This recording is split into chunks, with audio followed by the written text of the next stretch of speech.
Hey, what's up, guys? So I got another video here with the Grimberg Gavel, one of my personal favorites now. That's for another video. As you guys have probably already watched, me shooting it and rapid fire it and seeing the jewels. And then you probably seen my other video where I showed how easy it is, the way I do it, so the spring don't keep flying out and bending different ways, how to load the spring with your rounds in there, right on the bottom here. Now I'm going to tell you guys how easy it is if you ever should, which Grimburg makes really good stuff.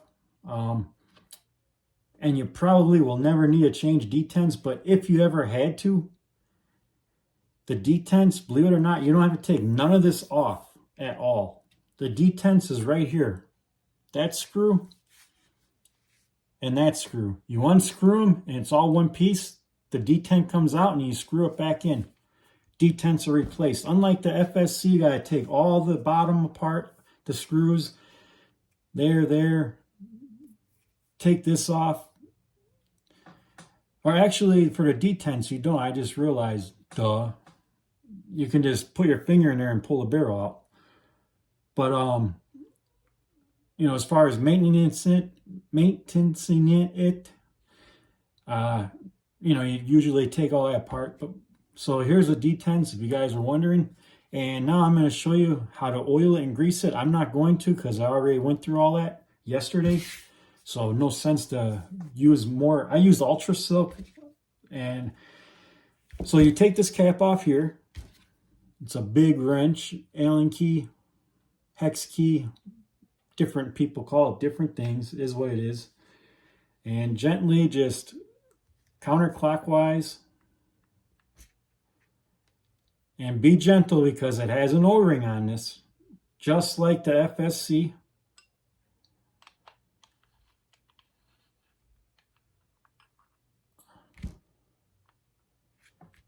So you guys can get an idea. It's just like the FSC cap, only, and there's my grease because I lubed that O-ring. So the bigger thing there. And my hands are going to get all goofy because I don't have a towel. That's how smart I am today.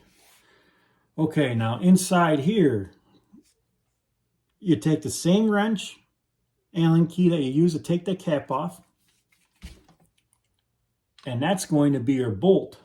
You want to be very slow with this because there's a big O-ring there. And you guys will see it's the blue one. This is the V2. It's all upgraded.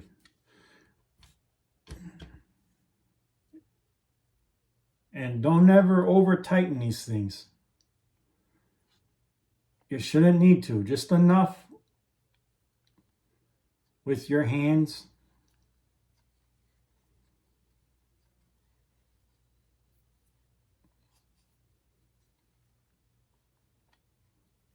This one takes quite a few turns.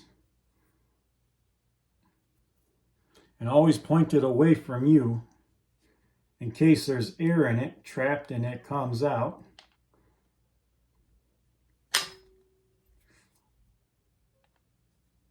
That's what happens when you don't have the Allen key in all the way.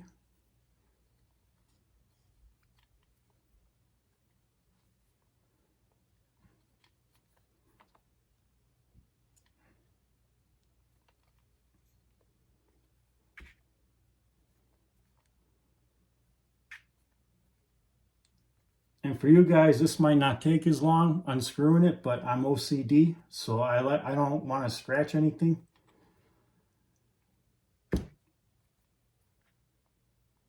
And make sure you wear eye protection. Me, I wear glasses, so I don't really per se need to put a special pair on, but you should. Should always, just for safety.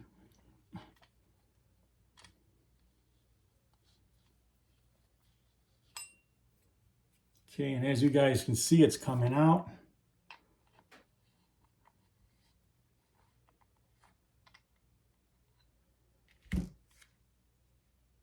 And there is the bolt, just like the FSC. So as you guys see, you don't have to take apart the whole thing. You shouldn't take apart all this. So and then as you guys see, it's still clean on there. Maybe it don't show up as well, but it is the Ultra Silk. I like that as it lasts a very long time. In here, you may not be able to see it too good. Maybe you can there. It's not the black O-ring that Grimberg has. I think this is some kind of upgraded one. It's a white one. Kind of looks yellow with the light on there. But it's white. I put a little around that, just like I would the FSC Ultra Silk around that too, just to make sure. And since it's out, I'm just going to do a quick check on it because I'm already greasy now. And inside here, as you guys can probably see a little bit right there,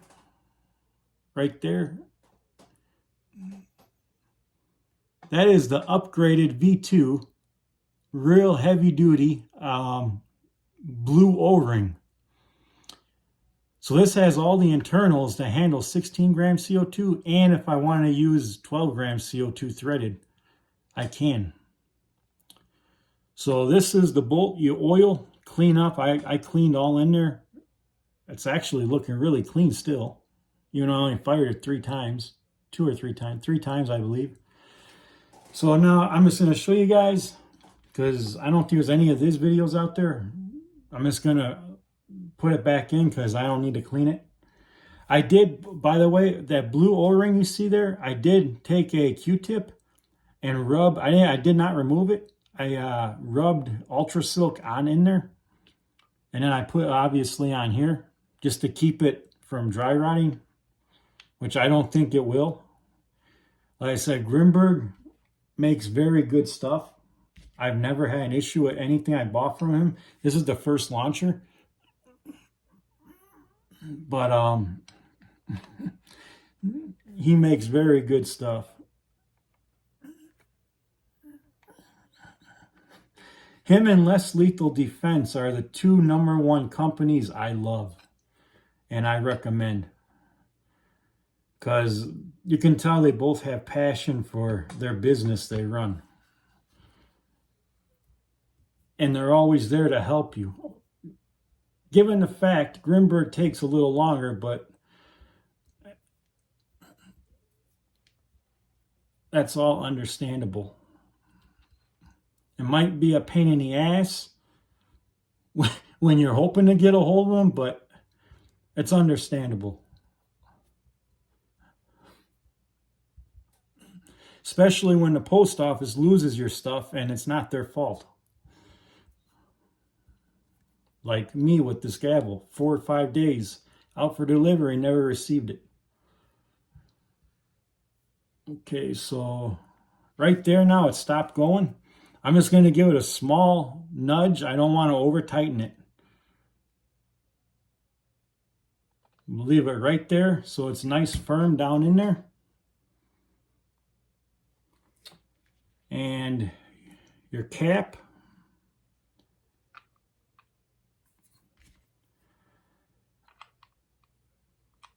Make sure you never cross thread the thing. I've done that once, not on my launchers, but on my snowblower. I always am in the habit of, when I seat it, kind of do it counterclockwise, and then just till I hear it seat in there. And then I'll, like right there, I'll take my wrench and start screwing it clockwise, just to try to prevent at all the thing. And like I said, I don't over tighten it. I just do it enough with a small nudge after. Now I got grease all over my gavel. I'm gonna have to clean that because it's ugly to me when it's greasy. So there you go. Now you guys know how easy it is. And I was doing a little bit slower for you guys, but you know, once you do it, 10 minutes, you can have it out, clean, back in, that easy. And I tell you what, this, for the price of an FSC, if you buy it alone, and if you're one of those guys who like to do upgrades to make it have up to 40 joules or a little bit past 40, The highest I got when the CO2s, they were just delivered, it was like 85 degrees outside. I got 43 joules the first shot. And then I think it was like 39 or 40 joules or something like that for the second shot. Which was awesome.